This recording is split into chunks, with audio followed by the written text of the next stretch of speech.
Linfield College community and beyond. To do this, I will share with you some excerpts from many of the wonderful messages I've received these past few days from Fred's former Linfield students, current students and colleagues, all of whom have been impacted by Fred in immeasurable ways. But before doing that, let me tell you briefly how Fred came to Linfield. One cold, wet January in 1999, 22 Linfield students climbed into college vans and drove to Salem. They were given the opportunity to take a 4-week exploratory course in American Sign Language at Oregon School for the Deaf. The course was arranged and co-taught by Patty Togioka and Fred Farrior. Little did we know what an adventure was in store for us, or that this was the beginning of a long and amazing relationship with Fred and with Linfield. The students' experiences during that 1 month were so meaningful to them. They began to learn ASL, studied deaf history and culture, and interacted with students at OSD. However, one course was not enough. They clamoured for more, and with the Dean's agreement at Linfield, ASL courses taught by Fred Farrior became a regular component of the curriculum. But Fred Farrior did so much more than teach his classes at Linfield. He inspired students to create an American Sign Language club. He brought guest speakers to campus. During our staff development day annually, Fred led a workshop to develop awareness and understanding of ASL and deaf culture at Linfield. Fred's workshops were always among the first to fill. He was also primary mentor on a senior project for a student in our adult education program. Thanks to Fred's recommendations, this summer, 2 Linfield staff have received scholarships to attend Western Oregon's Rehabilitation Counseling with the Deaf and Hard of Hearing adult program.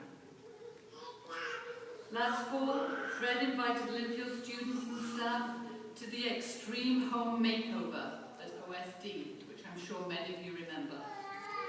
And each Tuesday lunchtime, without fail, Fred would race over to Linfield from his other jobs to meet with Linfield students wanting to practice their ASL skills in our cafeteria at the ASL lunch table.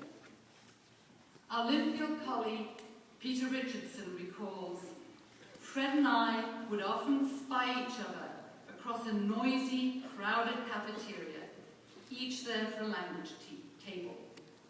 And the smile that lit Fred's face could have illuminated a concert hall. We have heard a lot about that wonderful smile today. We also remember how Fred enriched our lives with his joy, humour and stories.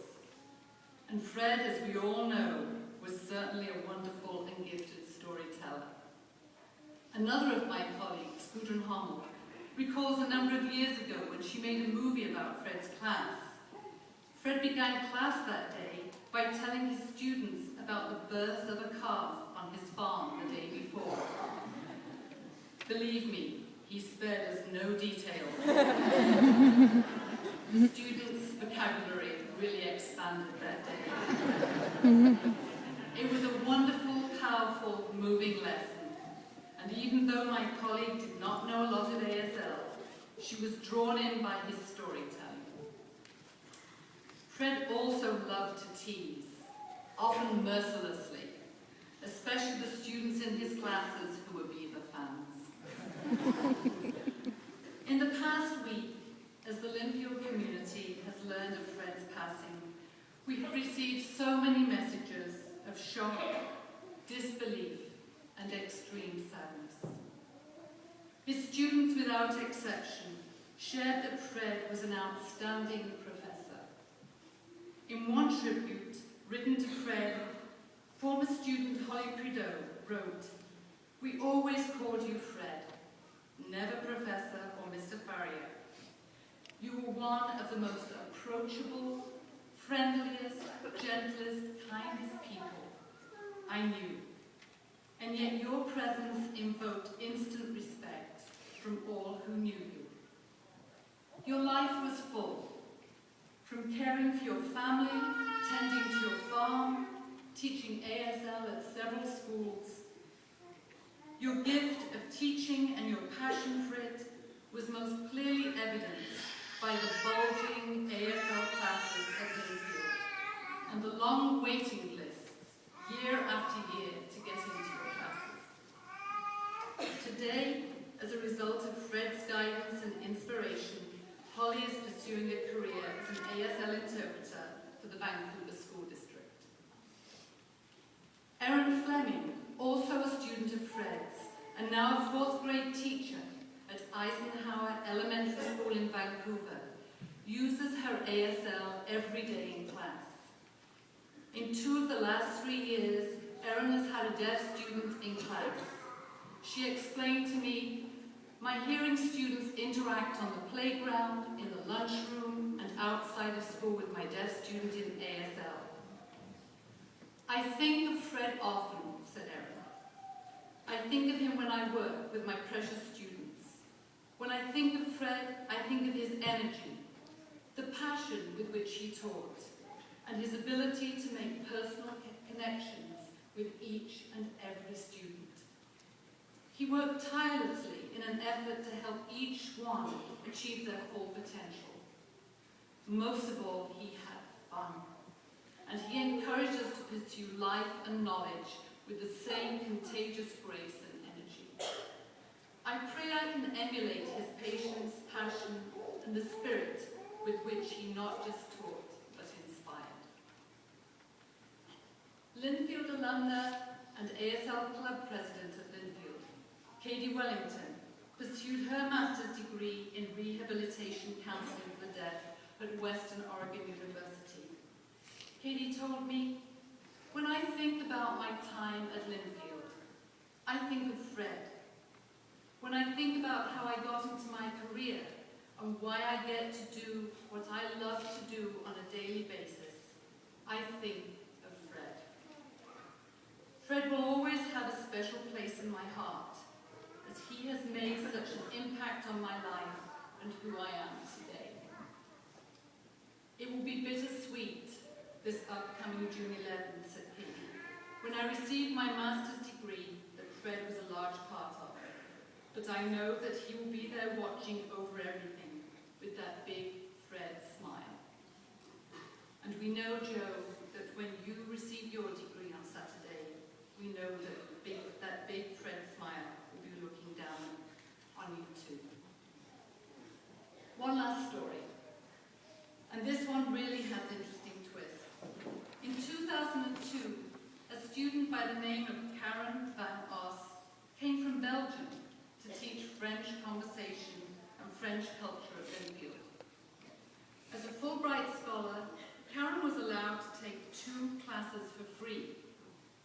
Karen says, "ASL seemed so different than any other classes I had ever taken, so I gave it a try. From day one, I was hooked, both on ASL and on Fred.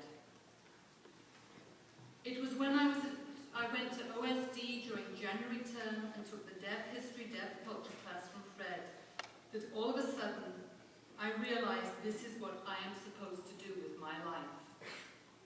At first, I tried to reason myself out of it, because deaf education is not exactly related to French literature.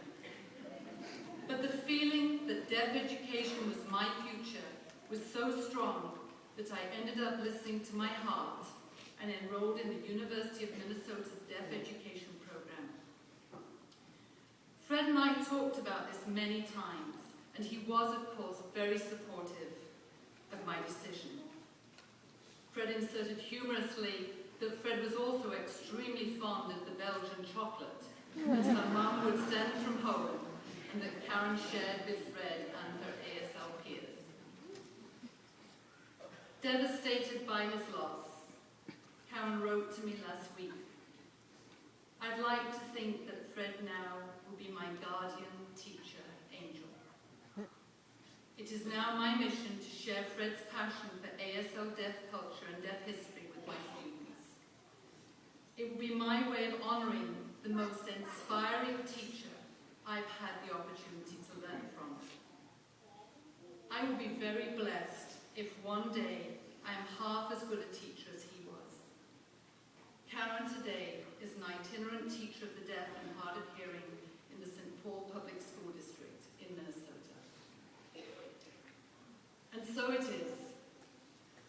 Fred's wisdom, his stories, his caring, his love, his smile will be with us every day in class and in our lives as we continue his legacy at Linfield College. And now, at Mickey's request, I have a favour to ask of the congregation here today. Please will you stand if you have ever been a student of Fred's. Please stand.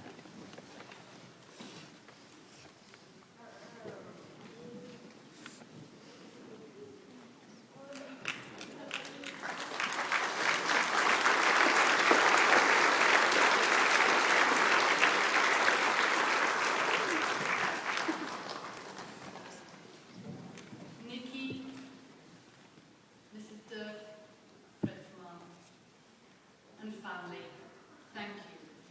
And thank you so much for sharing Fred with us.